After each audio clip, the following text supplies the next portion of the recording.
welcome to Inside Insider. I'm Teresa, and today I have a really special guest with me on the show. In the past, we actually have to go into the deep Amazonian forest to meet one of them, but today he has agreed to join us in the show. So, let's get started.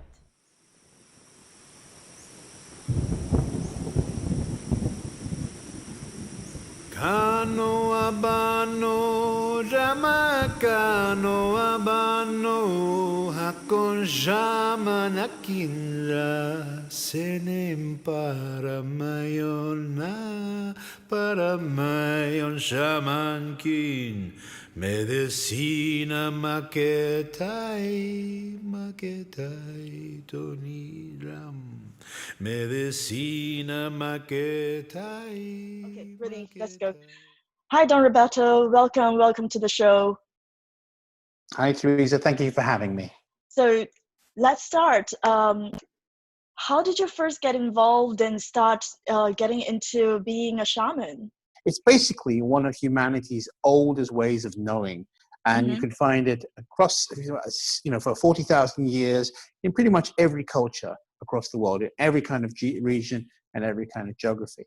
What a shaman does is that they're within the possible realms or possible frequencies. Shamans are able to work with specific frequencies that actually are portals or doorways into alternate realities that coexist alongside the normal everyday.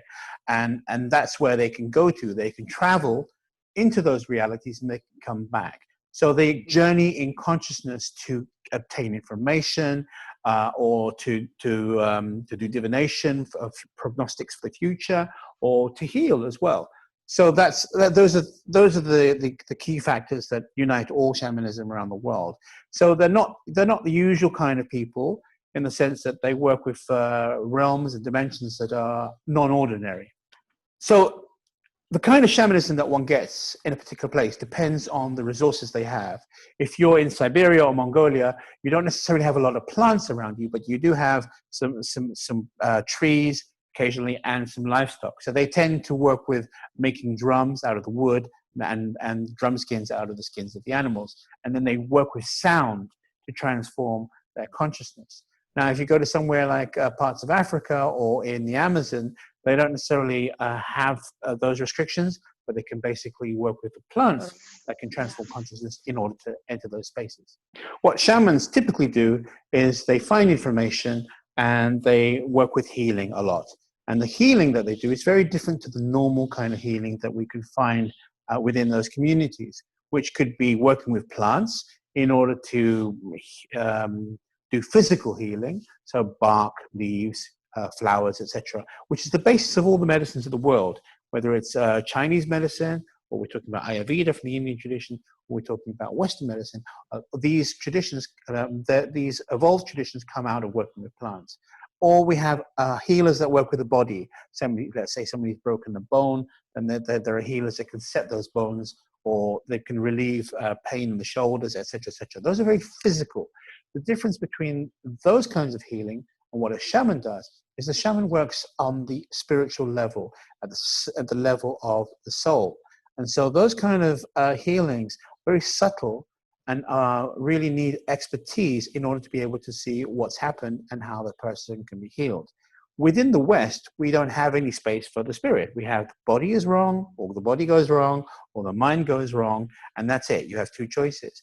And yet there is this dimension within traditional societies where they know that the spirit can get injured, for example. And that's the job of the shaman, for example, to help the spirit heal itself. What are some of the ways that the shamans actually heal the soul?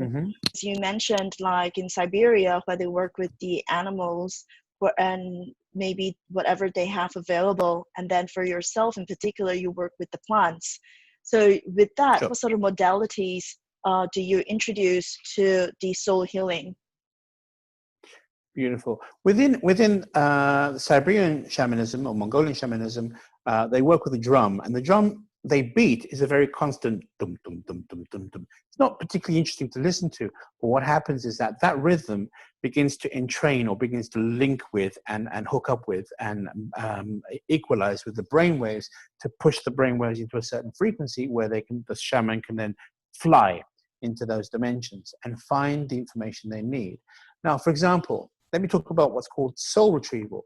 Soul retrieval is when somebody experiences a shock that they're psychologically or their consciousness is not able to process. Okay. So let's say I always give this example, but it's beautiful. You're 2 years old, you're not very tall, mum's in the kitchen, you're behind the door, and you can't quite reach the handle. So then there's this kind of anxiety of separation, and it's a big moment for that 2-year-old, right? So that it could be so intense. I mean, it could be really intense for that child that in order to protect themselves, they have to kind of detach a little bit from the moment, from the experience, from the feelings, and that detachment enables them to survive an overwhelming experience, right? And so we know what this is in the West. We call it disassociation. You know, often we have an accident and they say, oh, this person is in shock, they're disassociated. But the thing we never ask ourselves is, and when a person is disassociated, where do they dissociate to? Right? So there's association, there's wholeness, and there's disassociation, a fragmentation. And so that question is very interesting because that's what shamans do. They go and find that missing piece of that person's spirit or consciousness and bring it back.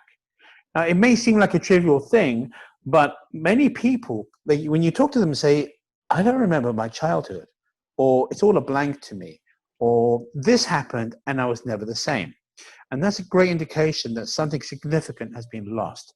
And they may not be able to articulate this or put this into words, but there's a definite sensation of something being missing.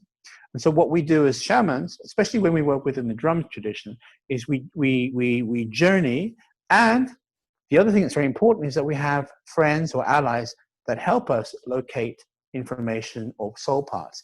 And they take us to those places where the soul part is, and then we can begin a conversation with the part that's usually much younger, and then we can ask them if they want to come back. We get their permission, and then we bring them back energetically, and then transfer it back to the body. And the person might feel nothing, or they may feel like a huge transfer of energy, which is basically we're gifting them back their own life force, their own consciousness, their own parts of their spirit. And initially it could feel like nothing, but over time they can report big changes, like, you know, suddenly a whole lot of emotions are available to them, or a whole lot of memories available to them. Even the way that people react to them can change because something significant has happened within their energy body. That I remember a guy in Egypt called me up about a week later and says, you know, people aren't giving me any hassle at work now. Before they take advantage and they get me to do things, and now they're kind of maintaining a safe distance because I'm not the same person I was. So soul retrieval is a very, very beautiful thing.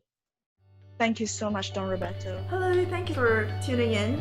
I'm so excited that I've just finished video editing 3 parts of the interview I've done with Don Roberto a few days ago. He has given us such interesting information that I had to break it down into bite size. So giving it to you in part 1, part 2, and part 3. Now remember to subscribe and click the bell button so that you know when I'm loading the part 2 and part 3 of this interview. Enjoy! Shaman King, medicina maketai, maketai toniram, medicina maketai, maketai toniram, sitting para mayon Shaman King. Hey.